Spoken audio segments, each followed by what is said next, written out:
But I think really at the bedrock, at the foundation of this conversation is the difference between data and knowledge and information and wisdom. And I see these things actually as a ladder. Try this on, for example. I've got some numbers here. 72, 85, 63. That's raw input. That's data. And all of that is meaningless until it's interpreted. And then it becomes information.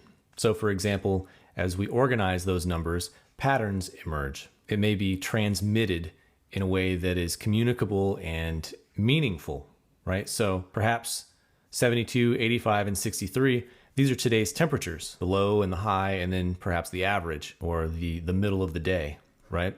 This information becomes internalized and it influences thought or behavior. So it often becomes personalized or contextualized or applied in some way.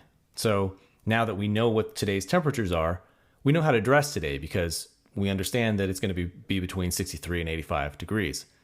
So then knowledge, once you understand the underlying principles and the connections of bits of knowledge, we then can transform that into understanding, which is the why behind the what. So why is it the temperatures that it is today? Well, I understand how weather patterns create temperature shifts, right?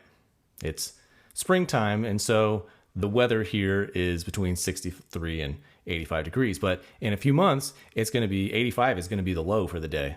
I'm going to wake up in the morning, it's going to be a sultry 85 degrees. And so then understanding can become wisdom once it is applied judiciously and it's guided by values and empathy and lived experience. So then you know when to stay home or when to slow down, when to hydrate, when to check on others in extreme weather, right? In the summer months,